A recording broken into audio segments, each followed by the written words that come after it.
Hey, sixth graders. Hope you're all doing well. Today we're going to be going on with our closed notes discussion on African and European influence on Latin America. I know that you guys don't have the notes that we started last week.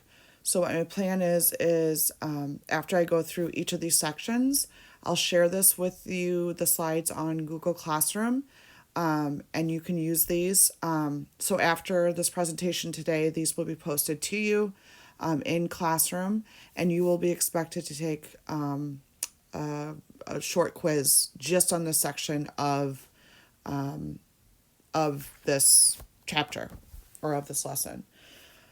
You are able to go back and use these slides to help you with that. But yeah, so let's just get started with this. So last week we were talking about African and European influence on Latin America, and we ended last week with the effect of the language. And in our discussion last week, we learned that the majority of people that live in Latin America speak Spanish, but we also talked about how in Brazil the primary language is Portuguese because the Portuguese were the first ones to claim that area.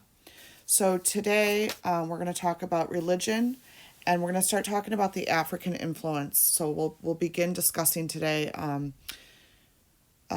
slave trade, and get more into that tomorrow.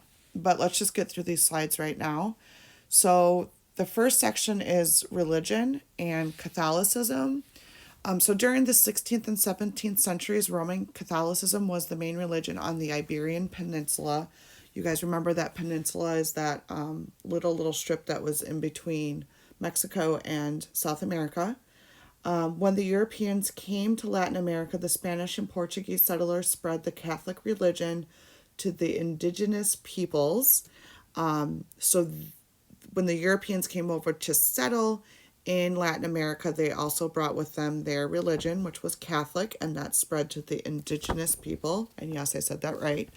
And then Catholicism is still the leading religion of Latin America today, with over 90% of the people in the region identifying as Catholic. So if you think about that, that's a pretty big number. Here's a map of Latin America, and you can see where the first red arrow is the light blue section you see in Mexico, and a large part of South America is mostly Roman Catholic.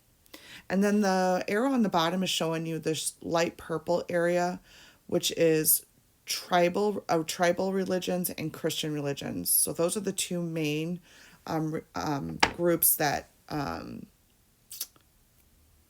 in this region, but mostly Roman Catholic. Okay, so the blending. So today, many of the religious customs, celebrations, and holidays in the region reflect a blend of indigenous and Catholic beliefs. So that's really important to remember that there's a blend. And a really great example of this is the Day of the Dead in Mexico.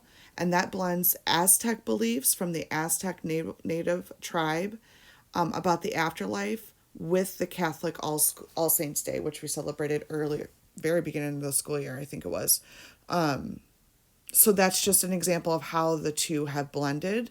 So when you think of this area, I do want you to think of the Day of the Dead in Mexico. And here's a picture of that in Mexico, the Day of the Dead. You can see the crosses. And another picture. Okay, now we're going to get into African influence. So the first part of this is the labor. So for nearly 300 years, European nations established plantations and mines throughout Latin America, the Caribbean, and North America. And in order to grow cash crops like sugar cane and tobacco, and to mine gold and silver, the Europeans realized they needed more labor. So as they were coming over to claim these lands, for the different countries in Europe, they're wanting to establish plantations and mines so they can get more money and power. So they decide to grow cash crops, but in order to do that, they needed more people to work. So the first part of this is when the Europeans came over, They first, at first, the Spanish and Portuguese tried to enslave the indigenous peoples, but that didn't last for too long.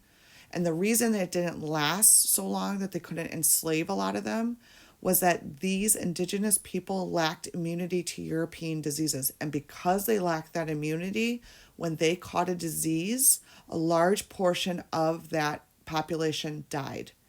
So, because the native population of the indigenous people were originally there, and most of them died off from the diseases that the Europeans brought over, they still needed to get workers for their plantations and their mines. And so they had to look somewhere else for a large, cheap labor force. And that brings us to the West Africans. So soon Africans were captured and enslaved from West Africa, and they were brought to Brazil and the Caribbean to work on the plantations and in the mines.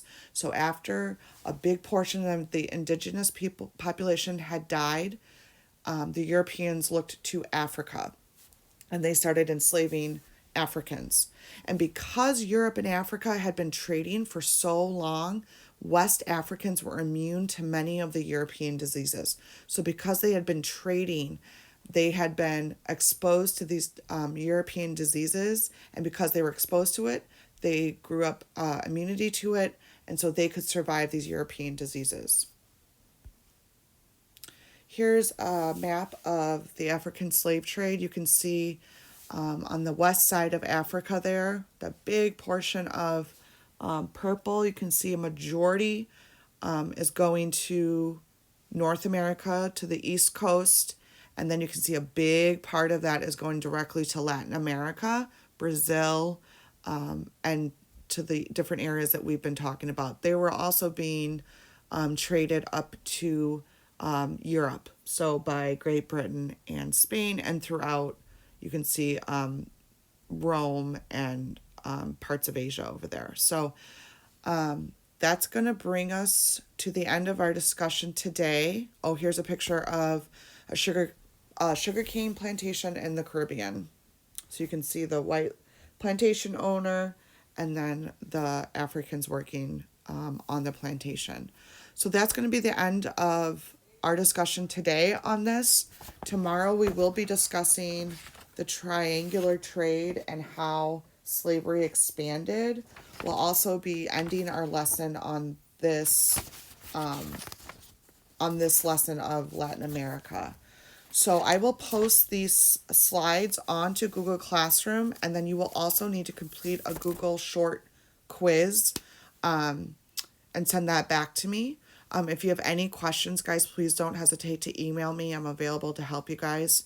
I hope you're all doing well, and I'll hope to talk to you guys tomorrow. Have a great day, guys. Bye.